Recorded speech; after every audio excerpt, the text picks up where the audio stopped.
미국에서 생산하는 이나노는 한 2028년 정도 돼야 되거든요. 한 2년 정도의 갭이 있습니다. 그러면 미국 입장에서는 당장 TSMC를 대체할 카드가 필요한 건데 거기에 삼성 파운드리가 낙점됐다고 봐야 될 것 같고요. 인텔이 생각보다 더 못하면서 우리 입장에서는 좀 시간을 벌었다는 거예요.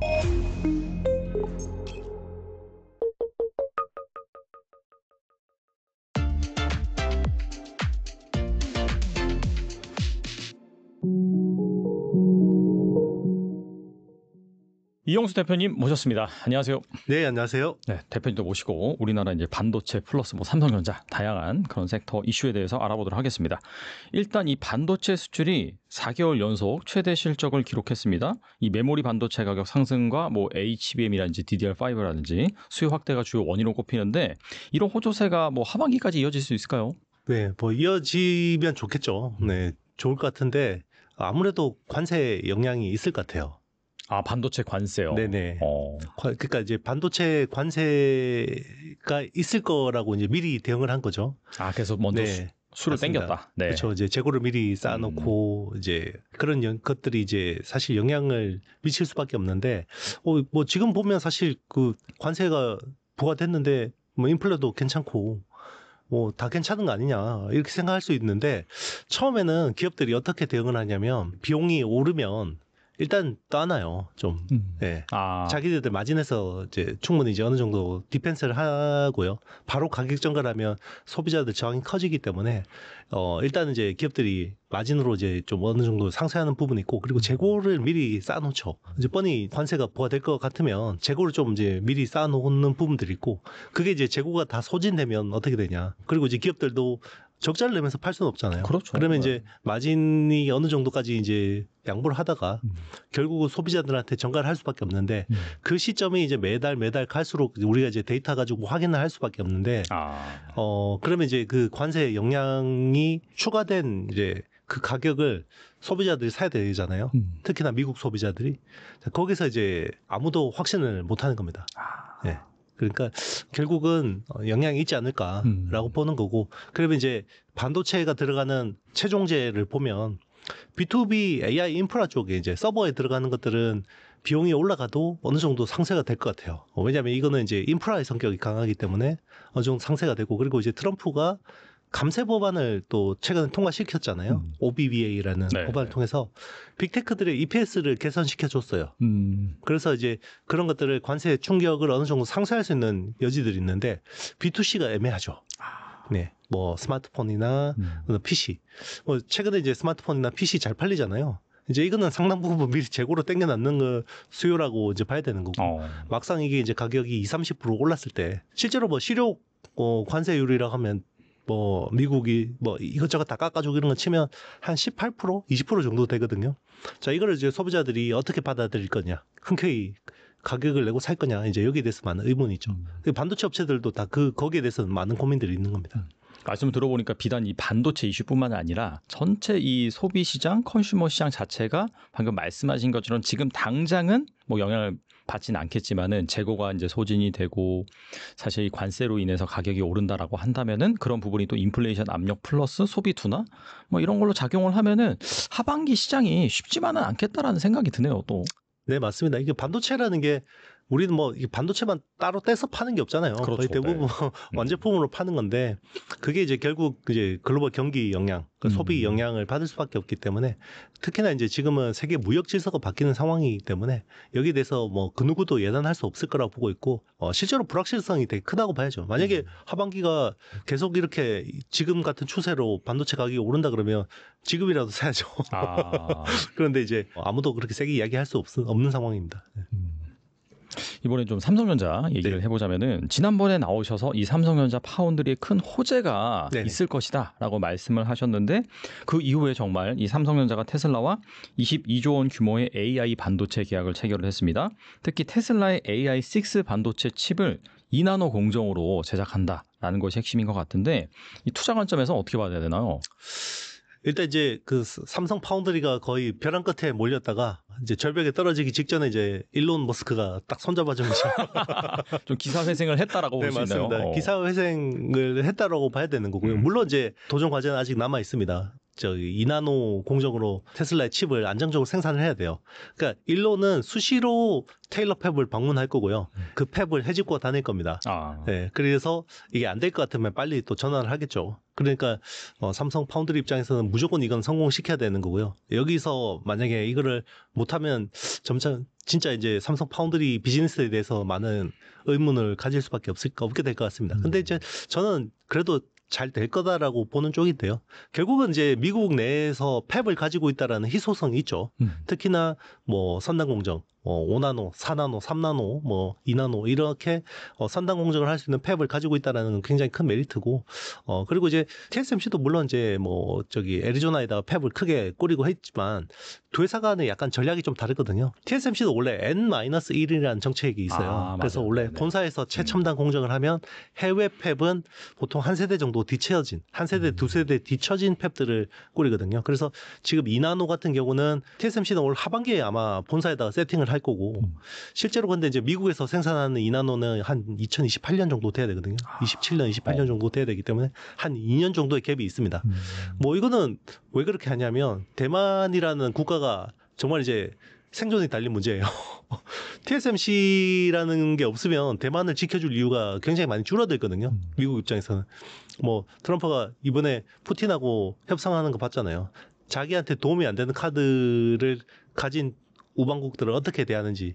네, 정말 푸틴이 원하는 대로 다 들어주고 빨리 협상해라고 지금 종료하고 있는 상황이기 때문에 대만도 이제 그걸 아는 거죠. 그래서 일단 최대한 이제 뭐 좀 버티면서 이제 기술을 좀 점진적으로 옮기려고 할 거고, 삼성 파운드리는 오히려 추격자 입장이기 때문에 거의 뭐 본사하고 그 테일러 팹하고 거의 동일한 수준으로 이제 기술을 세팅을 할 것 같고, 그러면 미국 팹리스 기업들 입장에서는 테일러 팹에 대해서 좀 더 많은 관심을 가질 수밖에 없죠. 왜냐하면 미국 내에서 생산을 해야 되잖아요. 지금 트럼프가 그 원하는 게 그거고 이제 미국 내에서 투자를 해야 되는데 뭔가 이제 반도체 조달이 미국 내에서 돼야지 이 밸류 체인이 구성될 수 있기 때문에 이제 그런 부분에서 좀 지정학적으로 보면 굉장히 수혜를 보고 있다 이렇게 생각합니다.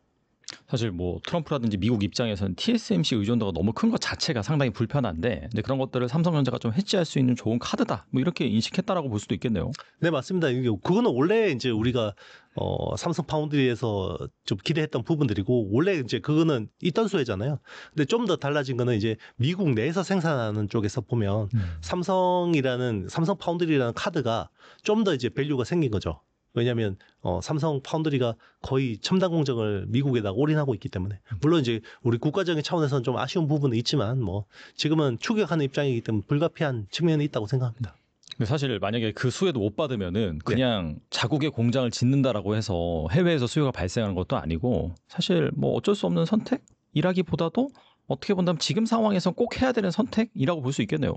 그렇죠. 불가피한 선택인 것 같습니다. 물론 뭐 삼성이 예전처럼 뭐 초격차로 1등 기업이다 그러면 뭐 우리도 국가적인 차원에서 뭔가 하나 카드가 필요하다라고 해서 이제 TSMC처럼 할 수도 있겠지만 지금 우리가 뭐 파운드리에서 그럴 상황은 아니거든요. 그렇죠. 네.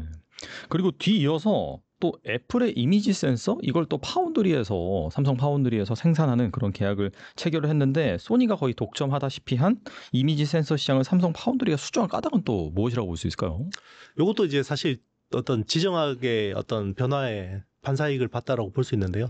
원래 애플 같은 경우는 뭐 트럼프 대통령 1기 때만 해도 사실 뭐 트럼프가 이야기하면 대충 적당히 뭉개고 뭐 로비해서 적당히 잘 넘어갔거든요. 네. 그래서 뭐 되게 잘한다 그때는 이야기했었고, 그리고 실제로 뭐 중국 가서는 미국하고 지금 뭐 사실상 뭐 분쟁을 벌이고 있는데도 뭐 중국에 굉장히 립 서비스를 해주고 막 이랬잖아요. 사실 그러니까 저게 뭐 우리나라 기업이냐 뭐 저기 중국 기업이냐 뭐 박쥐 아니냐 이런 이야기까지 트럼프 지지자들한테 이제 받을 정도로 했었는데, 이 행정부는 완전 달라요. 트럼프라는 사람은 똑같지만 1기 트럼프 행정부 때만 해도 트럼프가 주류 공화당을 장악을 못했고, 그때만 해도 자기가 마이너였고요. 그리고 뭔가 이제 명령을 하더라도 실무단에서 막 뭉개는 것도 되게 많았었고, 그리고 이제 그 트럼프 어떤 내각에 있는 어떤 그 장관들이나 이런 사람들이 되게 어르신이라고 해서 경험 많고 막 그러니까 트럼프가 뭘 이야기를 해도 계속해서 뭐 이제 뭔가 딴지를 걸고 뭐 방향을 좀 바꾸려고 하고 이런 분들이 되게 많았는데, 지금 2기 트럼프 행정부 같은 경우는 지난 그 바이든 행정부 그 기간 동안에 철저한 이제 노선 투쟁을 했잖아요. 그 공화당 내에서. 그래서 이제 트럼프가 주류가 됐고, 그리고 이제 강력한 내각을 만들었죠. 지금은 충성파들이 대부분 어떤 장관직을 차지하고 있고, 그리고 이제 지금은 명령을 내리면 뭐 정말 이제 신속하게 하달이 되는 상황이고요. 그리고 이제 그때하고 다른 거는 상하원, 네, 의회를 장악했다는 게 완전히 다르죠. 그렇기 때문에 그때 트럼프 행정부와 지금 트럼프 행정부는 완전히 다른데, 애플이 팀쿡이 특히나 이제 여기에 대해서 굉장히 강과를 했었고, 일기 행정부 때처럼 그냥 적당히 뭐 뭉개고 넘어가려고 했던 것 같아요. 근데 이제 최근에 완전히 그냥 기류가 바뀌었죠. 그 손 덜덜 떨면서 나와가지고 $1,000억 미국 내 투자하겠다. 총 트럼프 임기 동안에 $6,000억 투자하겠다 했잖아요. 근데 애플이 미국 내에서 그 정도 투자하려면 뭔가 기반을 그동안 준비를 했어야 되잖아요. 근데 없잖아요. 그러니까 이제 어쨌든 삼성 파운드리를 좀 이제 활용할 수밖에 없는 거죠. 그래서 삼성 텍사스 공장이 원래 오스틴 팹이 원래 옛날에 뭐 14나노 때 이제 공정을 주로 하던 건데, 이제 거기에 이제 시모스 이미지 센서를, 카메라 센서를 이제 납품을 받기로 한 거고, 그리고 이제 그 사실 소니가 원래 한 10년 동안 독점을 했었는데, 네. 그러면 왜 삼성 파운드리로 이원화를 했냐면, 이거는 이제 뭐 지정학적 이슈가 있기 전부터 약간 소니 쪽에서 문제가 있었어요. 2022년, 2024년 동안에 간헐적으로 쇼티지가 많이 발생했었거든요. 그러니까 카메라 이미지 센서가 자꾸 이제 쇼티지가 나서 완제품의 출하에 좀 문제가 생기는 이슈들이 있었고, 이거를 이제 원래 한 작년 말부터 이걸 이제 좀 전환을 하려고 했었어요. 근데 이제 그 원래는 좀 더 시간을 두고 진행하려고 했었는데, 이게 이제 미국 내 투자 이슈가 좀 걸쳐지면서 좀 빨라진 측면들이 있는 것 같습니다. 여러 가지로 뭐 해서 결국에는 그 시장에 진입을 했다라고 했는데, 이거는 계약 규모가 한 대략적으로 뭐 정확한 알 수는 없지만은 좀 규모가 있는 거라고 볼 수 있는가요? 일단 이제 뭐 소니가 독점하는 그 전체 물량에서 한 20-30% 정도로 이제 보고 있고요. 적지는 않습니다. 그리고 이제 당초 원래 처음에는 이제 이야기했던 게 전면 카메라 있잖아요. 셀피용 카메라 쪽으로 많이 이야기를 했었어요. 근데 이제 셀피 카메라용 CIS는 그 평균 판매 가격이 되게 싸거든요. 네. 그래서 이제 그 금액 규모도 되게 적은데, 지금 이제 후면 광각 카메라 쪽으로 지금 가고 있기 때문에 아마 수혜 폭이 우리가 생각하는 것보다는 클 건데, 뭐 요거는 이제 또 미국 내 애플의 생산 계획이나 이런 것들하고 또 직결돼 있기 때문에 앞으로 더 커질 수도 있고, 좀 굉장히 많은 변수들이 있습니다. 아직까지 뭐 금액으로 추산하기에는 좀 무리가 있습니다. 근데 말씀을 듣다 보니까 물론 이제 트럼프가 당근도 주긴 하잖아요. 감세 법안이라든지 그런 빅테크들의 EPS를 올리는 그런 부분이 있는데, 길게 보면은 결국엔 자국에 이렇게 생산 시설을 확충하고 하다 보면 거기에서 또 사실 제조 비용이라든지 그런 게 올라가기 마련인데, 뭐 이런 것들은 좀 지켜봐야겠네요. 뭐가 수혜인지 사실. 맞습니다. 그래서 또 이게 실제로 미국에서 제조 라인이 깔렸을 때 정말 이제 고급 쓰레기가 될 거냐 아니면 진짜 이제 미국에서 첨단 제조업이 부활할 거냐, 이거는 이제 좀 더 지켜봐야 되는데, 적어도 트럼프 임기 내에서는 우리가 피할 수가 없어요, 이거를. 네. 너무 강하게 지금 드라이브를 걸고 있고, 지금 이제 이게 결국 마가라고 하는 트럼프의 어떤 캐치프레이즈잖아요. 그렇기 때문에 지금은 이제 우리가 뭐 이거 손들고 못하겠습니다 이랬다면 큰일 나죠. 네. 앞서서도 이 TSMC보다 어떻게 본다면 삼성전자가 2나노 공정을 미국에서는 또 빨리 도입하는 그런 상황인데, 또 이 가운데 또 재미있는 뉴스가 나온 게 주말에 나온 것 같은데, 미국 정부가 인텔 지분을 인수할 것이다, 이런 기사가 나왔거든요. 그러면서 인텔 주가는 올랐는데 TSMC는 하락했단 말이에요. 이건 뭐 어떻게 해석해야 되나요? 일단 뭐 인텔이라는 기업을 죽일 수는 없어요, 미국 입장에서는. 그런데 이제 인텔을 밀어주려고 해도 얘가 어느 정도 가능성이 있어야지 밀어주는 건데, 이게 밑빠진 독에 물 붓기 같은 느낌이 드는 거죠. 그래서 일단은 좀 뭔가를 구도를 만들려고 하는 것 같아요. 자, 그 구도를 만들려고 하는 거는 결국 그거죠. 뭐 TSMC한테 기술 내놔라. 그리고 이제 인텔의 지분 투자 참여시키고, 자, 이제 그런 식으로 진행을 할 것 같아요. 그래서 TSMC의 의존도를 낮추고 미국의 어떤 안보 상황을 본인들한테 유리하게 좀 끌고 가려고 하는 것 같은데, 그게 이제 주가로 좀 프라이싱이 된다고 볼 수 있는데, 다행스러운 점은 이게 좀 더 우리 입장에서는 인텔이 생각보다 더 못하면서 우리 입장에서는 좀 시간을 벌었다는 거예요. 삼성전자 입장에서요? 맞습니다. 이게 만약에 인텔이 미국 정부가 충분히 지원을 했었잖아요, 칩스법을 통해서. 만약에 그때 부활을 했었다 그러면 우리한테 끔찍한 결과가 벌어졌을 겁니다. 테슬라의 패키지들도 불확실했을 거고요. 그리고 애플의 CIS 수주도 굉장히 어떻게 보면 쉽지 않았을 건데, 인텔이 굉장히 고전하게 되면서 경쟁력이 취약해지면서 이제 중장기적으로 물론 이제 인텔이 부활할 가능성도 있지만 이게 그동안의 어떤 경쟁이 훼손된 어떤 상황이 워낙 크기 때문에 당장은 뭔가 이게 회복하기 쉽지 않거든요. 그러면 미국 입장에서는 당장 TSMC를 대체할 카드가 필요한 건데 거기에 삼성 파운드리가 낙점됐다라고 봐야 될 것 같고요. 중장기적으로는 삼성 파운드리도 지금 충분히 경쟁력을 확보하지 못한다 그러면 이번에 이제 테슬라의 딜이나 뭐 애플의 딜 같은 것들을 안정적으로 뭔가 안착시키지 못한다 그러면 언제든지 인텔한테 다시 또 위협을 받을 수 있는 상황이죠. 그래서 우리 입장에서도 그렇게 뭐 지금 뭐 눅눅한 상황은 아닙니다. 뭐 기회는 있지만 굉장히 또 위험하다 이렇게 생각합니다. 어쨌거나 이제 TSMC 의존도를 줄이는 게 핵심이다 보니까 당연히 이제 1순위는 인텔이 될 수밖에 없는 거고 자국 기업이니까. 근데 후순위로라도 삼성전자도 어차피 이제 뭐 미국에 홑이 있고 그런 기업이고 하니까 좀 그런 상황에서 선을 타면서 좀 반사이익을 볼 수도 있다. 그렇게 볼 수 있겠네요. 맞습니다. 그래서 우리 입장에서는 지금 삼성 파운드리 특히나 이제 한국이라는 국가 차원에서도 테일러 팹에다 올인을 할 수밖에 없는 거예요. 지금 우리가 뭐 자고 우면하고 이럴 상황은 아닙니다. 왜냐하면 단기적으로 우리한테 기회를 주는 거지 중장기적으로는 결국 인텔이라는 카드가 살아있거든요. 그나저나 이제 삼성전자 그 2나노 어떻게 성공 가능성이 있다고 보시는지 궁금하네요. 뭐 일론도 굉장히 많이 검토를 했을 것 같고요. 그래서 어느 정도 가능성이 있다라고 봐야 될 것 같은데 당장 이제 우리가 바로 뭔가 좀 확인할 수 있는 지표는 엑시노스 2600의 성공 여부일 것 같습니다. 물론 이제 모바일 AP고 뭐 테슬라가 생산하는 건 차량 칩이기 때문에 뭐 좀 다르긴 하죠. 뭐 특히나 서버용 칩이기 때문에. 그렇지만 일단 2나노가 안정적으로 생산될 수 있는지 여부는 엑시노스 2600. 그러니까 내년에 갤럭시 S26에 채택되는 엑시노스 2600이 안정적으로 생산되느냐, 저기 생산 수율이 잘 나오느냐, 이거를 정말 주시해서 보고 있을 것 같아요. 그래서 이제 우리가 그거는 몇 달 안에 확인이 되는 거고요. 그게 만약에 안정적으로 된다 그러면 이제 테슬라의 어떤 그 프로젝트도 성공 가능성이 높아지는 거라고 봐야겠죠. 그게 이제 안정적으로 생산돼가지고 또 막상 이제 시장이 출하돼서 문제없이 잘 구동이 된다라고 하면은 그때 뭐 주가가 또 날아갈 수도 있겠네요, 진짜. 네, 그런 부분에서는 또 추가 모멘텀이 있을 수 있다고 보고 있고요. 그래서 저는 이제 삼성전자의 주가 모멘텀은 뭐 계속해서 메모리나 HBM보다는 파운드리 쪽에 좀 보는 게 낫다라고 이제 계속해서 말씀드렸었고 그 뷰는 유효합니다. 물론 이제 지금은 파운드리 쪽은 어느 정도 이제 재료가 나왔고 이제 HBM이라는 재료가 아직까지 또 살아있기 때문에 뭐 좀 이제 상황이 달라질 수도 있지만 가시성이라는 측면에서 보면 저는 삼성 파운드리 쪽이 좀 더 가시성이 있다 이렇게 생각합니다. 그리고 삼성전자가 일본 요코하마에 2,500억을 투자해서 최첨단 패키징 연구소 설립을 발표했습니다. 이 TSMC가 파운드리와 패키징을 결합한 턴키 서비스로 시장 점유율을 확대하는 가운데 이번 투자가 삼성전자가 TSMC를 추격할 만한 발판이 될 수 있을까요? 일단 이제 그 TSMC라는 회사의 경쟁력은요, 뭐 산단 공정도 굉장히 잘하는 회사인데 패키징, 특히나 어드밴스드 패키징이라는 기술이 굉장히 압도적이에요. 그래서 우리가 AI 반도체, AI 가속기 시장 전망 추정할 때 뭐부터 보냐면 TSMC의 코어스 캐파부터 봅니다.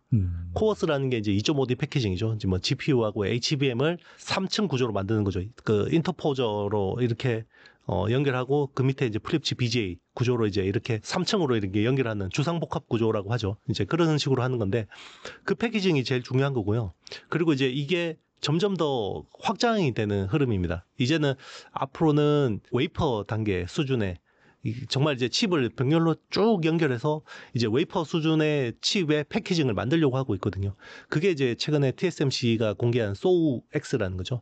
뭐 시스템 온 웨이퍼 X. 그러니까 웨이퍼 한 판에다가 그냥 패키징을 해버리는 건데 여기는 PCB 없이 하는 겁니다. 그러니까 PCB 없이 기존의 GPU하고 HBM 같은 것들을 RDL 베이스로 해서 이제 다 연결하는 그런 패키징들이 되고 있고 지금 이제 테슬라가 하는 AI6 같은 칩도 원래 그 AI4나 5 같은 경우는 엣지 디바이스용 칩이었거든요. 그러니까 테슬라 자율주행 차용 FSD 칩이거든요. 근데 AI6 같은 경우는 엣지 쪽도 쓰긴 하지만 엣지보다 더 중요한 게 서버용 칩이에요. 그래서 서버 특히나 이제 추론용 AI 쪽으로 이제 쓰려고 만드는 칩이기 때문에 요거를 패키지를 굉장히 크게 만드는 게 중요한데 그걸 이제 뭐 최근에 SOP라고 하죠. 뭐 시스템 온 패널 이렇게 해가지고 이제 큰 패널 하나에다가 그냥 이제 굉장히 큰 규모로 이제 실장하는 그런 식으로 이제 계속 기술이 이제 진화 발전되는 건데 삼성이 사실 코어스 쪽에서는 정말 이제 밀렸어요. 코어스에 대비되는 기술이 iCube라는 기술인데 네. 그게 이제 굉장히 많이 늦어졌고요.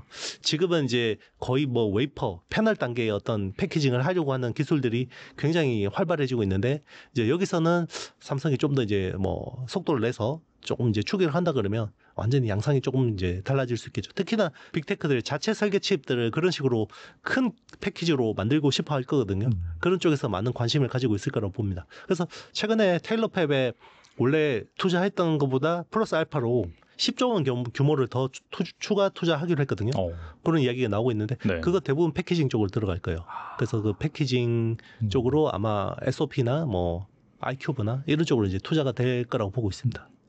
안 그래도 뭐 최근 삼성전자가 초대형 반도체 패키징 기술인 SOP 시스템 온 패널 상용화를 추진 중이라고 보도가 나왔는데 이게 만약에 이게 고도화될 경우에는 삼성전자가 테슬라의 차세대 도조 AI 슈퍼컴퓨터 패키징 공급망에 진입할 가능성도 거론되고 있는데 이 가능성 어떻게 보시나요? 그러니까 이제 그 미국 내에서 그 테슬라의 AI6 칩을 생산하잖아요. 요거도 웨이퍼잖아요. 전공정만 하는 건데 삼성은 후공정 라인이 미국 내에서 별로 없거든요. 그러니까 이제 그러면 이거를 어떻게 해야 되냐? 왜 웨이퍼 단계로 비행기를 가지고 아시아로 가져와서 패키징해서 납품할 거냐 이런 이슈들이 되게 많았었거든요.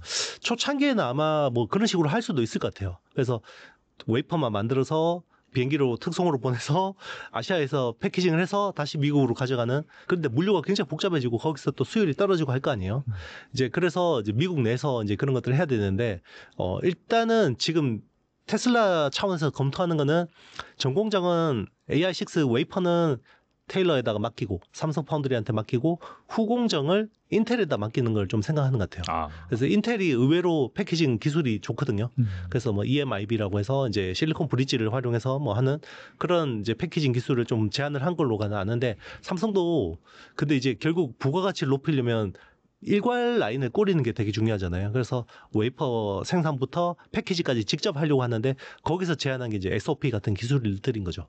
왜냐하면 AI6 칩을 한 512개를 병렬로 연결해서 칩투칩 커뮤니케이션을 해야 돼요. 그러면 한 개의 큰 패키지에다가 이걸 오밀조밀하게 넣으면 훨씬 더 이게 좋아지거든요. 우리가 엔비디아 칩을 쓰는 이유가 뭐 쿠다라는 어떤 개발 플랫폼도 있지만 칩 투 칩 커뮤니케이션, 서버 투 서버 커뮤니케이션에서 굉장히 속도가 빠르잖아요. 그래서 칩 투 칩 커뮤니케이션에서 속도를 굉장히 높일 수 있다. 웨이퍼 수준이나 아니면 패널 수준에서 이 패키징을 하면 그런 이점들이 있기 때문에 이제 그런 것들을 더 발전시켜야 되는 거죠. 이번에는 좀 HBM 얘기를 해보자면은 최근 삼성전자가 엔비디아의 HBM3E 12단 메모리 3만 개에서 5만 개 공급을 확정했다라는 보도가 나왔거든요. 어떻게 본다면 뭐 작년부터 계속해서 염원해왔던 그런 부분이 현실화된 것 같은데 투자 관점에서 어떤 의미가 있을까요? 일단 뭐 좀 더 확인을 해봐야 돼요. 이게 사실 저도 2년 동안 이게 거의 뭐 이번에 됐다 뭐 이렇게 이제 이야기를 듣다가 안 된 경우가 너무 많아서 이번에도 굉장히 조심스럽긴 합니다만은 작년보다는 굉장히 가능성이 높은 것도 사실인 것 같아요. 지금 보면. 그래서 이제 일단은 그런 부분에서 엔비디아 밸류 체인에 진입했다라는 거는 굉장히 큰 의미가 있다라고 볼 수 있고요. 그리고 이제 그동안 삼성전자가 메모리 쪽에서 기술이 꽉 막혀 있었던 게 결국 그거잖아요. 두 가지였죠. 원C D램에서 설계 쪽에서 결함이 있었던 거. 그리고 이제 엔비디아의 퀄 테스트 통과를 못한 거는 결국 HBM의 어떤 품질 경쟁력에 대해서 많은 의문을 줬던 거잖아요. 이제 거기에 대해서 좀 이제 해소될 수 있는 계기가 마련됐다 생각하는 거죠. 그리고 최근 SK하이닉스와 엔비디아 간 HBM4 공급 협상이 진행 중인 것으로 알고 있는데 이전 세대 대비 최대한 60%에서 70% 인상한 $500 수준으로 뭐 제한이 됐다라는 보도가 나왔습니다. 실제로 이러한 가격이 성사될 가능성 어떻게 보시나요? $500대 후반 혹은 $600대 초반까지 보고 있는 것 같아요. HBM4. 높아졌네요. 네, 그 정도 이제 저는 보고 있는데, 근데 이제 기존의 HBM3 12단 대비해서 60% 오른 가격이냐, 그건 좀 논란이 있는 것 같습니다. 그러니까 그거는 내년에 HBM3 12단 가격 대비해서 그렇게 추정을 한 것 같고요. 그러니까 올해 HBM3 대비해서 내년에는 가격이 한 30% 깎이거든요. 그러니까 그 깎인 가격하고 HBM4를 비교한 것 같아요. 그러니까 올해 메인 칩인 HBM3 12단하고 내년에 HBM4를 비교하는 게 맞거든요. 그래서 약간 비교가 조금 잘못돼서 굉장히 많이 인상된 것처럼 보이는 것 같거든요. 그래서 실제로는 한 20-30% 수준의 인상폭이지 않을까 저는 생각하고 있고, 원래는 작년 이맘때쯤이면 완판됐다. 재작년에도 뭐 이 정도쯤 되면 한 6월쯤 되면 이미 완판됐다 이런 이야기가 막 나오잖아요. 근데 아직까지 안 나오고 있죠. 그래서 이번에 좀 주목할 부분은 두 가지 포인트예요. 일단 연단위 계약이 아닐 수도 있습니다. HBM4가. 네네. 네. 그러니까 그동안에 SK 하이닉스하고 엔비디아는 연단위 계약을 했었어요. 그러니까 1년 동안 계약한 가격과 물량대로 사갔거든요. 근데 아마 이번에는 조금 엔비디아가 쪼개서 계약을 했을 것 같다. 그래서 초도 물량은 일단 그런 식으로 많이 높게 하고, 그러면 이게 뭐 반기가 될지 뭐 분기가 될지는 모르겠습니다만은 그 뒤로 추후로 또 계약 협상을 하자 다시 그렇게 이야기를 한 것 같은데, 요거 변수는 결국 하반기에 마이크론과 삼성전자 HBM4 샘플을 보고 판단할 것 같습니다. 그러면은 예전과는 확실히 뭔가 HBM 수혜가 사실 당연히 늘어나는 것도 맞고 실적이 좋아진 것도 맞지만은 주가는 성장률에 가장 민감하잖아요. 여기에서 상승 탄력이 좀 둔화될 수도 있다? 그렇게 볼 수도 있겠네요. 지금 그게 SK 하이닉스 주가에 프라이싱 된 겁니다. 그래서 HBM의 비즈니스 구조가 작년하고 다르네? 내년 계약은 왜 이렇지? 그리고 왜 빨리 엔비디아하고 SK 하이닉스의 계약이 빨리 마무리가 되지 않지? 최근에 나온 이야기는 마이크론은 이미 내년 협상 마무리했다고 하잖아요. 제가 보기에는 굉장히 가격으로 치고 들어갔을 가능성이 있다고 생각합니다. 그러니까 마이크론이 물량 확보를 하기 위해서 가격을 좀 많이 깎았을 것 같다. 그러면 이제 하이닉스 입장에서는 안 좋죠. 그래서 하이닉스 입장에서는 지금 승부수를 던져야 됩니다. 엔비디아한테 끌려가서 마진이 축소된 상태로 내년 비즈니스를 할지, 아니면 후발주자들하고 우리의 기술 격차가 여전히 크기 때문에 여기서 엔비디아하고 제대로 한번 붙어볼지. 자, 이거를 우리가 작년 재작년에 TSMC하고 엔비디아 사이의 협상에서도 똑같이 봤어요. 근데 결국 누가 이겼을까요? TSMC가 이기지 않았나요? 맞습니다. 그렇죠. TSMC가 이겼어요. 그래서 SK 하이닉스 같은 경우는 만약에 기술에서 자신이 있다 그러면 TSMC처럼 한번 강하게 나가는 것도 방법입니다. 그래서 설령 뭐 지금 이제 그 엔비디아 어떤 칩에서 납품 비중이 뭐 한 70-80% 될 거예요. SK 하이닉스 HBM이. 이게 뭐 절반, 그러니까 한 50%대로 깎인다고 하더라도 저는 마진을 훼손하는 거는 회사의 성장 방향에서 좋지 않다고 생각합니다. 그래서 일단 그런 식으로 가고, 그러면 엔비디아에서 빠지는 물량을 어떻게 상쇄하냐? 자, 더 좋은 가격으로 받을 수 있어요. ASIC 업체들 있잖아요. 빅테크들의 자체 ASIC 설계 쪽에 대부분 HBM이 채택됩니다. 그러면 자, 이들 업체들한테 엔비디아보다 더 좋은 가격으로 HBM을 받으려면 부가가치를 높여야겠죠. 그래서 엔비디아에 해주는 것처럼 커스텀 설계 서비스를 해주는 것도 방법이에요.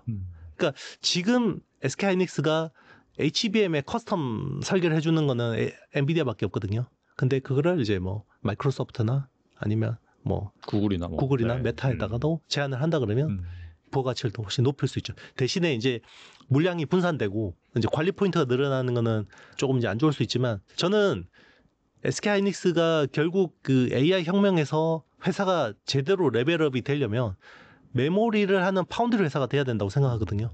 자, 여기서 만약에 엔비디아가 원하는 대로 그냥 따라간다 그러면 그냥 또 메모리 회사가 되는 거예요. 그러면 또 메모리가 사이클대로 또 저렇게 깎이는구나 라고 되는 거죠. 그래서 새로운 비즈니스 구조를 한번 만들어 보는 것도 기술력이 있다면 한번 해볼 만하다고 생각합니다. 그러니까 메모리 회사에 TSMC가 가는 길을 선택을 해야지 장기적으로 봤을 때도 좀 유망하다. 멀티플도 높게 받을 수가 있고요. 맞습니다.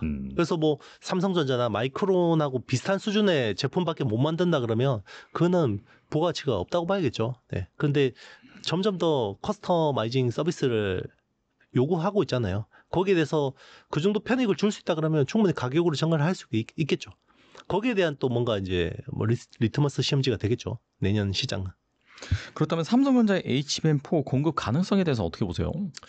HBM4는 공급은 될 것 같습니다. 이제 그런데 물량을 얼마나 담당하게 되느냐, 이게 여기에 이제 관건이 있는 거고요. 지금 이제 마이크론하고 삼성전자는 굉장히 세게 이야기를 하고 있죠. 그래서 뭐 내년에 두 회사가 한 40% 이상의 물량을 담당할 거다라고 이야기하고 있고, 엔비디아도 이제 그걸 믿고 하이닉스한테 좀 이제 혹독하게 이야기를 하는 거겠죠. 그런데 이제 그건 또 가봐야 하는 거죠. 최근 AI 반도체 시장에서 이 소캠이 제2의 HBM으로 주목을 받고 있습니다. SK하이닉스와 삼성전자도 양산을 공식화했는데 이 소캠의 기술적 특징과 시장 성장 가능성 어떻게 보고 계시나요? 일단 소캠이라는 제품은요 굉장히 의미가 있는데 우리가 메모리라고 하면 커머디티 제품이잖아요. 그게 이제 스페셜티 제품. 그러니까 이제 그 ASIC처럼 주문형 메모리로 바뀐 게 첫 번째 아이템이 HBM이고요. 그리고 두 번째 아이템이 소캠입니다. 근데 HBM하고 소캠이 좀 다른 거는 소캠은 HBM은 그냥 서버용 고가 쪽에 좀 포커싱이 돼 있는 칩이라고 하면 소캠은 B2C 특히나 온 디바이스 AI 쪽에서 굉장히 가능성이 있는 칩이에요. 물론 뭐 소캠을 서버에도 씁니다. 어디에 쓰냐면 CPU 주변에다 써요. 그러니까 우리가 AI 서버를 꾸릴 때는 사실 GPU가 더 중요하잖아요. CPU보다는. 그러면 기존의 CPU는 어떤 메모리를 썼냐면 그냥 범용 메모리를 썼어요. 그 기존의 그레이스라는 CPU는 주변에 LPDDR5를 썼거든요. 근데 이제 내년에 나오는 게 CPU가 이제 아키텍처가 바뀌잖아요. 엔비디아가 베라라는 CPU로 바뀌고 그리고 이제 GPU는 루빈으로 바뀌는데 베라 CPU부터는 이제 소캠 모듈이 4개가 채택이 돼요. 근데 이제 요거는 칩을 수직으로 연결해서 밴드위스를 높이는 거는 HBM하고 비슷한데 좀 안으로 들어가 보면 완전히 다릅니다. 왜냐면 HBM은 TSV를 기반으로 칩에다 구멍을 뚫고 고리를 채우고 연결하는 그 기반으로 하는 건데 소캠은 칩을 수직으로 쌓아서 연결하는 건 똑같은데 기존의 와이어 본딩, 그러니까 레거시 공정을 써요. 그래서 아마 좀 커스텀 메모리지만 싸게. 그러니까 약간 뭐 마일드 HBM이다 이런 식으로 뭐 이야기하기도 하고요. 그래서 밴드위스는 되게 높습니다. 그래서 뭐 밴드위스는 700 뭐 인풋 아웃풋으로 봤을 때는 뭐 한 712개 그 정도 되고요. 지금 HBM은 1024개 인풋 아웃풋 수에서 이제 2048개로 넘어가는 상황이거든요. 그래서 뭐 그 정도 차이가 나긴 하지만 가격적인 측면에서는 소캠이 훨씬 싸다라고 볼 수 있고 또 하나 다른 점은 소캠이라고 하는 그 메모리 설계 그 어떤 표준이요. 보통 메모리 반도체라는 거는 설계 표준을 글로벌 제덱이라는 데서 만들어요.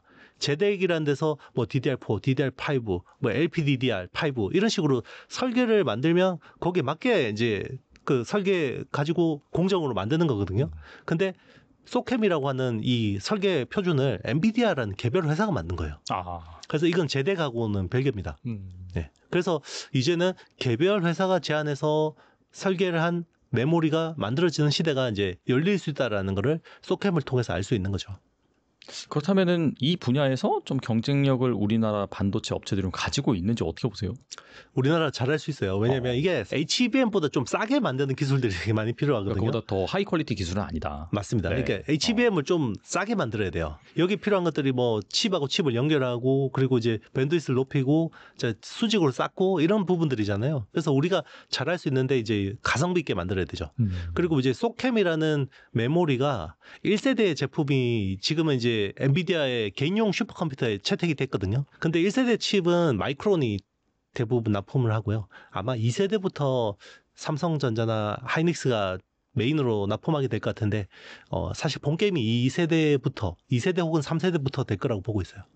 그때부터 좀 기술 제조 난이도가 많이 올라가지 않을까 저는 추정합니다. 이거는 뭐 최첨단 AI 반도체 채택되는 게 아니라 약간 좀 그보다 하위 모델 이런 데 들어가는 건가요? 그러니까 이제 우리 온 디바이스 AI라고 하는 뭐 AI PC나 AI 네네. 스마트폰이나 아니면 이제 휴머노이드 로봇이나 뭐 이게 나중에 자율주행차도 채택이 될 수도 있겠죠. 그러니까 그쵸, 어차피 디바이스 뭐, 자체에서 빠르게 연산할 때 메모리 밴드위스가 필요하니까 필요한데 HBM 뭐 너무 비싸니까 그거보다 좀 싸게 만든 범용화는 아니지만 좀 이제 대중화 메모리라고 볼 수 있겠죠. 어떤 시장 규모는 더 클 수도 있겠네요, 그러면. 앞으로는 더 커질 수도 있습니다. 근데 이제 결국은 온 디바이스 AI, 에이전틱 AI가 어떻게 되는지에 이제 달려 있다고 봐야겠죠. 그리고 삼성전자 덕에 모처럼 만의 소부장 기업들도 강세를 보였더라고요. 때문에 이 코스닥 지수의 상승세가 또 예사롭지 않은 그런 상황이었는데 한동안 소외되어 있다가 막 반등을 시작한 이 소부장 기업들 더 갈 수 있을까요? 더 갈 수 있습니다. 근데 제가 말씀드리는 건요, 롱텀으로. 저는 이제 국내 반도체 소부장은 연말쯤에 봐야 된다고 생각하거든요. 네. 그래서 최근에 이제 모멘텀 때문에 이제 관련 주가들이 좋긴 한데 제가 보기에는 8월, 9월이란 좀 허들이 녹록하진 않아요. 네. 그래서 요때가 약간 선언만 있고 디테일이 없는 시점. 그러니까 이제 처음에는 22조 8천억 투자한대.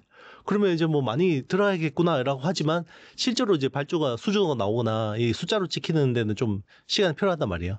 그래서 연말이 되면 특히나 삼성전자나 하이닉스 같은 기업들은 내년 계획을 세우잖아요. 거기에 대해서 투자 계획을 세우죠. 그래서 이제 내년에 대한 캐펙스가 나옵니다. 그러면 이제 거기에 대해서 이제 소부장주들이 따라가는 측면들이 있는데 뭐 빠르면 10월 뭐 하반기 좀 늦어도 11월에는 주가를 좀 충분히 랠리를 할 수 있어요. 그래서 뭐 지금 삼성 파운드리나 HBM 관련주, 뭐 소캠 관련주들을 열심히 공부를 해놓고 9월에 사는 것도 방법입니다. 9월에 좀 조정받을 때. 그러면 이제 연말에는 좀 따뜻하게 보낼 수 있죠. 그럼 8, 9월이 약간 좀 노이즈가 있을 것이다라고 하셨는데 그거는 섹터 관점이세요? 아니면은 그 매크로 관점에서 이렇게 보시는 거예요? 매크로 때문에 이제 섹터가 주목을 못 받게 되겠죠. 네. 그러니까 이게 매크로 상황이 좋을 때는 한 요만한 재료 가지고도 막 붐업이 되는데 매크로 상황이 안 좋을 때는 아무리 좋은 재료가 나와도 단발성이거든요. 그런 차이 같습니다. 그렇다면 어떤 밸류 체인을 주목하면 좋을까요? 일단 이제 삼성 파운드리 관련된 밸류 체인들을 최우선적으로 보는 게 좋을 것 같고요.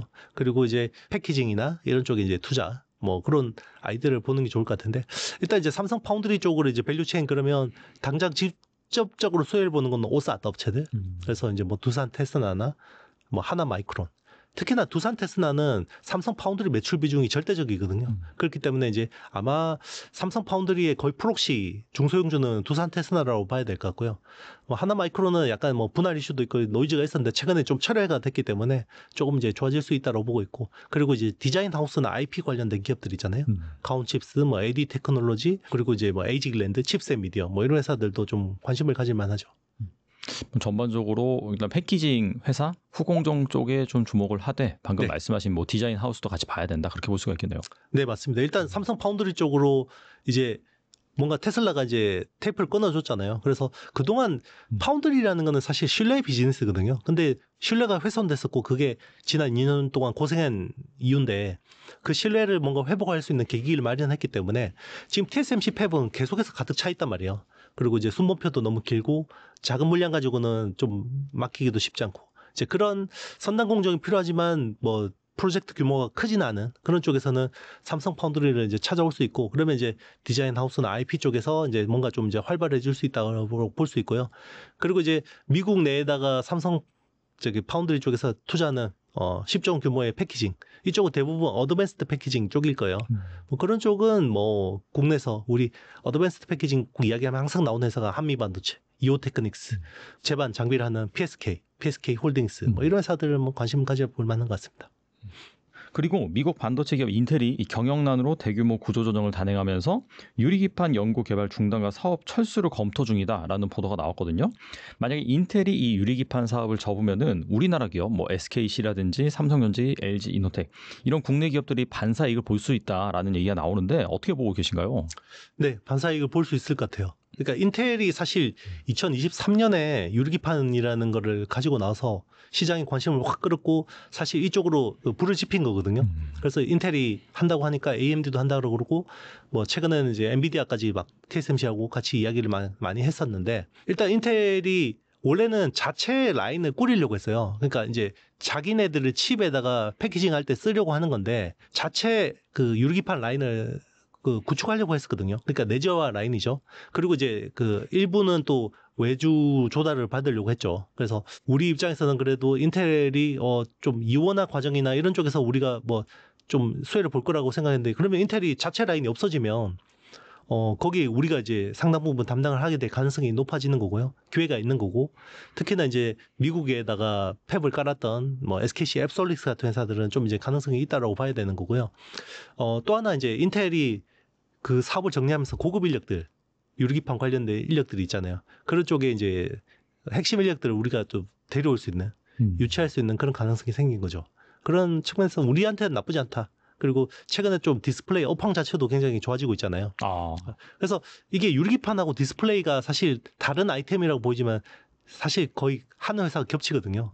그러니까 기존의 디스플레이를 하는 회사들이 새로운 성장 동력으로 먹거리로 이제 유리기판 쪽을 많이 이제 컨택을 하는데 최근에 이제 그 어떤 BOE하고 그 삼성 디스플레이하고 뭐 특허 이슈 소송 있었지만 맞아요. 네. 그런 쪽에서 이제 미국 내 시장에서 뭐 우리 디스플레이가 좀 더 이제 우위를 차지할 수 있는, 그리고 이제 이번에 테슬라의 패키지 딜에서도 삼성 디스플레이의 OLED를 테슬라 쪽에 납품하게 될 가능성이 높아졌거든요. 그러면 이제 캐시카우가 좀 든든해지면서 신규 사업까지 좀 뭐 된다 그러면 이게 선순환 구조가 되잖아요. 그동안에는 디스플레이 업황이 안 좋은데도 계속 신규 사업에 투자를 해야 되는 상황이기 때문에 재무적인 부담이 컸는데 이제 그런 것들이 좀 해소될 수 있는 상황이 생기고, 그리고 이제 시장 전반적으로 이제 인텔이라는 회사가 뭐 자체 생산을 포기하게 되면서 좀 우리가 또 반사이익을 누리게 되는 측면도 있는 거죠. 그 유리기판 사업이 인텔이 포기한다라고 해서 축소되는 건 아니고 더 상정할 룸은 확실히 있다라고 볼 수 있는 건가요? 그렇죠. 이제 인텔이 향후에는 자기네들의 CPU에다가 패키징할 때 유리기판 쓰긴 써야 돼요. 이거는 이제 유리기판이라는 패널 자체가 뭐 어떤 방열이라든지 전송 속도라든지 이런 데서 메리트가 있는 것도 맞는데, 이게 또 이제 나중에 실리콘 포토닉스라는 이제 기술들이 적용이 되면 유리기판이 또 이제 굉장히 메리트가 있는 측면들이 있거든요. 그리고 지금 우리 지난 시간에 말씀드렸지만 소우X 같은 그 웨이퍼 단계의 패키징이나 아니면 패널 단계의 패키징이나 이런 것들을 하려면 기존의 PCB 같은 경우는 그 어떻게 보면 단차라고 해야 되나, 이 유니폼미티가 안 나와요. 그러니까 패널 크게 만들면 이게 휘거든요. 구부러져요. 이렇게. 그러면 이게 패키징하기 되게 힘들어지는데, 유리 같은 재료는 물성 자체가 굉장히 매끈하거든. 그 단차가 별로 없어요. 그래서 이렇게 패널 크게 만들 때는 유리 기판 또 메리트가 있죠. 그리고 최근 업계에서는 또 유리기판보다 유리 인터포저 쪽에 무게가 또 옮겨지고 있다라는 얘기가 나오는데, 유리 인터포저는 또 무엇이며 이거 더 주목받는 이유가 뭘까요? 일단 우리가 코워스라고 하는 기술을 중심으로 봐야 되는데요. 이제 GPU라는 게 있고 HBM이라는 게 있잖아요. 요게 2.5D로 패키징 연결되잖아요. 그러면 GPU 칩하고 HBM을 요 연결하는 그 바로 밑에 있는 패널 같은 판이 인터포저예요. 근데 기존에는 뭘로 쓰냐면 실리콘 소재로 씁니다. 반도체 칩하고 똑같은 소재예요.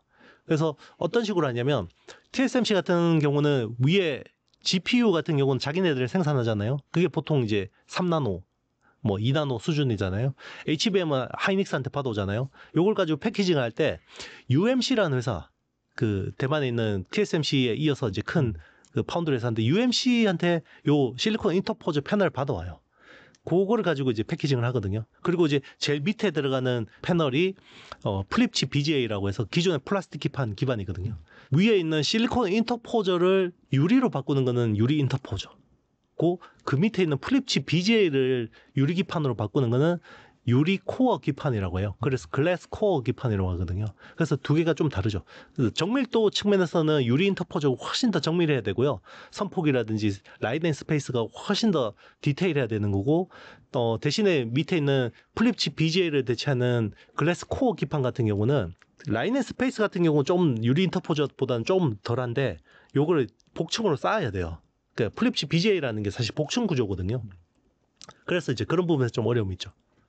그래서 최근에는 글래스 코어 기판을 좀 상용화를 하려고 했더니 레이어 단에서 이게 통신을 하려고 하니까 중간에 TGV로 구멍을 뚫고 고리를 채우는데 여기서 내구도가 안 나오는 거예요. 그래서 수율에서 많은 문제가 있어서 요건 좀 어렵겠다. 지금 그런 식으로 이제 이야기가 나오고 있고, 대신에 유리 인터포저는 한계층이잖아요. 그러다 보니까 이제 좀 정밀하게는 만들 수 있는데 대신에 이제 적층하는 그런 기술은 아니기 때문에 조금 더 이쪽이 빠르다. 이렇게 보는 것 같아요.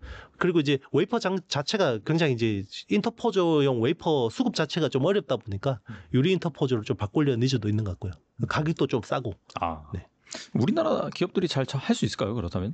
일단 삼성전자에서 설계는 직접 하고 있고요. 그러니까 공정은 삼성전기한테 아마 맡길 것 같아요. 그래서 삼성전기는 원래 글래스 코어 기판 쪽을 이제 좀 드라이브를 많이 걸었었고, 그리고 이제 SKC 앱솔릭스도 글래스 코어 기판 쪽으로 많이 신경을 쓰고 있었는데, 최근의 트렌드는 TSMC나 삼성 파운드리에서 인터포저 쪽으로 좀 초점을 맞추다 보니까 이제 모든 기술 트렌드가 다 그쪽으로 좀 흘러가는, 쭉 당겨가는 그런 느낌 같습니다. 그리고 최근 삼성전자가 일본 히타치의 가전사업부를 인수할 것이다라는 그 기사가 나왔습니다. 이에 앞서서 이 미국의 디지털 헬스케어 회사 젤수를 인수한다고 밝혔는데, 뭐 작년부터 보면은 뭐 레인보우 로보틱스, 시멘틱 테크놀로지, 플렉트 그룹 등 다양한 기업을 이 M&A 하고 있습니다. 이 삼성전자가 M&A로 그리는 큰 그림 무엇일까요? 결국 AI입니다. 네, AI를 하기 위해서 AI에 필요한 서비스 관련 기업들을 모으는 거고요. 그리고 이제 삼성은 사실 지금 뭐 자체 거대 모델은 없잖아요. 뭐 LLM을 하는 회사는 아니기 때문에 결국 삼성이 가지고 있는 제조 데이터나 고객 데이터를 기반으로 서비스를 만드는 게 되게 중요하거든요. 그러기 위해서 이제 피지컬 AI라고 하죠. 결국은 가전. 히타치 같은 회사들을 인수하는 거는 지금 가전 사업에서 무슨 부가가치가 있겠어요. 그 가전에 결국 AI가 올라가는 게 중요한 거죠. 그래서 그걸 이제 삼성은 하려고 하는 거고, 거기서 이제 또 여러 가지 콘텐츠들이 필요하잖아요. 그러려면 뭐 헬스케어 쪽이나 아니면 뭐 여러 가지 기술들을 가진 회사들을 가져오려고 하는 거고, 제가 보기에는 정말 중요한 딜은 이게 지분 투자가 될지 아니면 뭐 인수합병이 될지는 모르겠습니다만은 결국 나중에 이 AI라는 게 OS처럼 될 거거든요. 그러면 완제품을 만드는 회사들 입장에서는 OS가 굉장히 중요하잖아요. 안드로이드가 될지 뭐 이게 iOS가 될지 모르겠지만 결국 그 AI를 자기네들의 제품에다가 올려야 될 텐데, 자, 그 파트너를 누가 하고 손을 잡을 거냐. 지금 뭐 제일 유력한 거는 구글하고 하는 거죠. 구글 안드로이드하고 워낙 또 삼성이 좋은 관계고, 구글 제미나이 같은 경우도 굉장히 좋은 성능을 내기 때문에 제미나이를 올릴 가능성도 있는데, 뭐 멀티 OS를 할 수도 있는 거죠.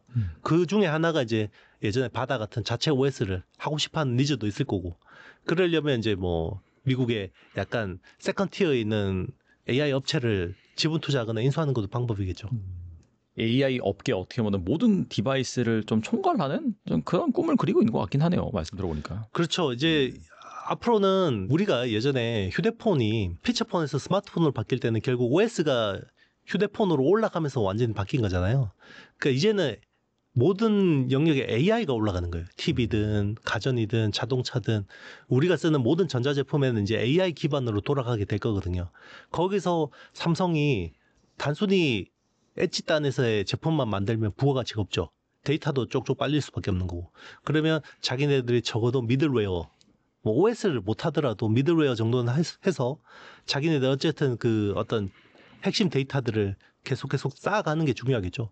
그 데이터를 기반으로 또 자기네들이 가공을 해서 AI 성능을 더 좋게 하거나, 물론 이제 API로 다른 AI를 가져오더라도 어쨌든 자체 기술이 있는 건 되게 중요한 거죠. 그리고 새 정부가 AI 3대 강국을 1호 국정 과제로 내세우고 국산 AI 반도체 개발과 100조 원 국민펀드 조성을 추진하고 있습니다. 정부 주도의 성장 가능성이 부과되면서 투자 열기 역시 뜨거워지고 있는데, 현 시점에서 주목할 만한 AI 기업 뭐가 있을까요? 네, 결국 그 플랫폼 회사나 소프트웨어 기업들이 좀 수혜를 많이 볼 것 같아요. 물론 이제 하드웨어 쪽은 이미 뭐 엔비디아의 수혜를 보고 있었기 때문에 뭐 SK하이닉스나 뭐 삼성전자 같은 기업들은 새삼 거론할 필요는 없고, 한국형 소버린 AI가 된다 그러면 결국 이제 저는 네이버 그리고 이제 LG CNS 같은 회사들이 제일 수혜를 볼 수밖에 없을 거라고 생각합니다. 그래서 사실 소버린 AI도 하지만 지금 또 스테이블 코인, 통화 주권하고도 또 직결돼 있잖아요. 네. AI 주권도 중요한데 지금 통화 주권도 중요하기 때문에 그 두 가지가 다 진행되고 있는데, 그걸 두 개 다 공통적으로 하는 게 클라우드 기반의 어떤 풀스택을 가지고 있는 회사들이 유리하거든요. 그래서 국내에서 AI 하이퍼클로버 X가 뭐 퀄리티는 좀 떨어지지만 어쨌든 파운데이션 AI 모델을 가지고 있고, 클라우드도 가지고 있고, 데이터도 가지고 있고, 서비스도 가지고 있고, 모든 걸 풀스택으로 가지고 있잖아요. 그래서 네이버가 좀 이제 이번 정부에서는 좀 수혜를 볼 수 있을 거라고 생각하고 있고, 그리고 이제 초거대 언어 모델에서는 사실 하이퍼클로버 X보다 1견 더 뛰어나다고 생각하는 게 LG X4원이거든요. LG AI 연구원에서 만든 거. 그러니까 거기서는 이제 비즈니스를 한다 그러면 LG CNS가 좀 이제 수혜를 볼 수 있을 것 같고, 그리고 이제 공공 데이터를 또 이제 활용할 수 있게 많이 열어줄 거 아니에요. 기존에 이제 정부나 뭐 어떤 유관기관에서 가지고 있는 것들을 데이터를 쓸 수 있게 할 건데, 거기서 이제 좋은 데이터를 가지고 있는 게 이제 한글 컴퓨터. 우리나라는 이제 정권 그 예전부터 전자정부나 이런 것들을 아래 한글 기반으로 많이 했기 때문에 네. 뭐 한글과 컴퓨터, 그리고 이제 금융 데이터 쪽에서는 쿠콘 같은 회사들, 뭐 이런 회사들을 좀 수혜를 볼 수 있을 것 같고, 그리고 이제 소버린 AI를 또 하게 되면 엔비디아 칩을 기반으로 만들 거예요. 그렇지만 우리 기업들의 참여를 많이 좀 요구를 하겠죠. 그러면 이제 한국형 AI 가속기, AI 반도체를 하는 이제 그런 회사들도 유력한데, 지금은 이제 필요서 AI나 리벨리온 같은 회사들이 좀 수혜를 볼 수 있죠. 근데 두 회사 다 비상장이잖아요. 그러니까 상장사로 보면 좀 재밌는 게, 리벨리온 AI는 TSMC 팹을 써요. 그래서 국내에서 VCA라고 하는데 밸류 체인 얼라이언스라고 하죠. 이게 DSP하고 같은 말인데 VCA는 에이지 글랜드예요. 그러니까 리벨리온이 좋아지면 에이직랜드가 로열티를 많이 먹는 거고요. 그리고 이제 리벨리온 같은 경우는 삼성 파운드를 씁니다. 근데 여기는 AD 테크놀로지 하고 짓기로 돼 있어요. 그래서 약간 대리전 같죠. 그래서 에이직랜드하고 AD 테크놀로지 이렇게 TSMC 팹이냐 삼성 파운드리 팹이냐 여기에 따라 좀 다르고 설계 능력은 두 회사가 거의 뭐 아주 훌륭합니다. 글로벌 수준입니다. 네. 그리고 AI 혁명의 주식 투자 사이클이 통상 10년이 아니라 절반 수준인 5년 내로 종료될 수 있다라고 말씀하신 걸로 알고 있는데 그럼 앞으로 얼마 남지 않았다고 볼 수가 있거든요. 뭐 2, 3년 정도 AI 분야에서 가장 유망한 투자처 어디라고 보시나요? 일단 이제 보통 우리가 테크 혁명이라고 하는 사이클은 10년 주기예요. 그래서 10년 동안 그러면 계속 주가가 가냐? 아닙니다. 이게 정점이라는 게 있거든요. 그래서 보통 그 10년의 테크 혁명에서 한 투자의 시계로 보면 정점은 한 절반이에요. 제가 보기에는. 그래서 보통 지난 모바일 혁명도 10년 동안 거의 진행됐는데 그 투자의 정점은 한 2014년, 15년이었거든요. 그러니까 14년이었어요. 그래서 2019년부터 시작됐다라고 봐서 거의 뭐 한 5년 정도 됐다고 봐야 되는데 그게 이제 처음에는 인프라 쪽에 막 집중이 됐다가 이게 이제 소프트웨어 쪽으로 왔다가 거기 관련된 전력 인프라 쪽으로 왔다가 나중에는 디바이스 쪽으로 내려오는 이런 사이클을 그리거든요. 근데 2022년 11월에 AI 혁명이 시작됐잖아요. 그러면 투자의 시계로 보면 절반 5년인데 5년 중에 절반이 갔다고 봐야겠죠. 그래서 이제 앞으로 남은 거는 절반을 넘었고 이제 앞으로 남은 투자 시계로 보면 이제 온디바이스 AI가 제일 중요한 축이 될 것 같고요. 근데 이제 이거는 좀 시간이 좀 더 필요할 것 같아요. 온디바이스 AI가 생각보다 빨리 안 열리더라고요. 근데 이제 지금 AI 소프트웨어 쪽은 이제 뭐 워크로드나 이런 쪽으로 효율하는 거, 뭐 에이전틱 AI하고도 이제 AI 소프트웨어들이 관련돼 있기 때문에 뭐 그런 쪽으로 좀 주목할 만하고요. 요거는 근데 이제 대부분 수혜주들이 미국 쪽에 있어요. 그래서 국내 쪽은 아직까지 인프라 쪽에 많이 머물러 있거든요. 그래서 네. 여전히 AI 인프라 쪽에 가속기 쪽에 밸류체인은 뭐 HBM이나 아니면 지금 전력 인프라 쪽이 굉장히 핫하잖아요. 그래서 전력 인프라, 뭐 변압기, 변전기, 그리고 거기 필요한 원전, 에너지 뭐 이런 쪽이 이제 지금 계속해서 당분간 올 하반기에는 좀 이제 계속해서 좀 더 이어질 수 있을 거라고 보고 있고 저는 이제 내년이나 올 하반기쯤에는 이제 어느 정도 조정을 받고 다시 주도주가 형성될 때는 AI 소프트웨어 쪽도 가능성이 있다고 생각하고 있고요. 결국 우리가 이야기하는 DSP나 IP 쪽도 뭐 소프트웨어 쪽이잖아요. 뭐 그런 쪽이나 아니면 온디바이스 AI 뭐 이런 쪽에도 상당한 기회가 있다고 생각합니다. 뭐 온디바이스 AI라고 하지만 결국 피지컬 AI고 여기서 중요한 건 휴머노이드 로봇 같은 것들도 이제 관련이 있죠. 네, 오늘 나와주셔서 정말 좋은 말씀 많이 해주셨는데 끝으로 이 영상을 보고 계신 분들을 위해서 한 말씀만 부탁드립니다. 네, 일단 뭐 제가 보는 시장 뷰는 일단 3분기는 저는 좀 이제 되게 좀 생각보다 안 좋을 거라고 봤거든요. 그래서 일단은 3분기, 하반기 좀 이제 녹록지는 않습니다. 근데 제가 원래 여기 이제 계속 출연드려서 말씀드린 거는 이제 그 반도체 사이클이 그 AI 사이클이 올 하반기 그러니까 내년에 캐펙스 컷이 올 가능성을 대비해서 이제 하반기에 좀 이제 인프라 사이클이 어느 정도 이제 덜컹거릴 수 있다고 생각했는데 제 전망을 조금 바꿔야 될 것 같아요. 그러니까 이게 캐펙스 컷이 내년 상반기에 올 가능성은 낮아졌습니다. 왜냐하면 네. 감세 법안이 통과됐고 감세 법안이 통과돼서 빅테크들의 EPS 총알이 두둑해졌어요. 그래서 아마 그걸 더 쏠 것 같아요. 그래서 제가 보기에는 내년 상반기에도 AI 캐펙스에 대한 부분들은 크게 문제가 없지 않을까. 그러면 하반기에 AI 인프라주 관련주들을 좀 이제 약간 조심해야 된다라는 거는 물론 이제 단기적으로 조정은 있을 것 같지만 제가 생각했던 것처럼 사이클이 끝날 정도로 그렇게 크게 조정은 없을 것 같다라는 좀 생각이 들고 있고요. 그래서 일단 이번에는 이번 조정을 활용해서 좀 이제 그동안 주도주들을 못 담았다 그러면 좀 용기를 내서 조정받을 때 좀 기존 주도주들을 좀 다시 한 번 더 확보를 한다 그러면 적어도 내년 상반기까지는 좀 이제 수익의 기회가 있을지 않을까 생각하고 그리고 이제 주도주가 좀 바뀔 경우를 대비해서 뭐 AI 소프트웨어나 뭐 온디바이스 AI 이런 쪽을 좀 주목하면 좋은데 디테일한 내용은 제 책에 AI 텐베거 투자 책을 좀 활용해 보시면 좀 도움이 될 것 같습니다. 네, 또 얼마 있지 않아서 조정의 가능성, 하반기에 증시가 약간 흔들릴 가능성에 대해서 말씀해 주셨는데 그동안에 이 좋은 주식을 담지 못하셨다라고 한다면은 방금 말씀하신 것처럼 또 책을 읽어보신다든지 아니면 또 강의도 하고 계시니까 거기에서 정말 어떤 기업이 이 AI의 핵심이 될지 그 부분을 한번 살펴보시면 좋을 것 같습니다. 지금까지 이영수 대표님 나와주셔서 감사합니다. 네, 감사합니다.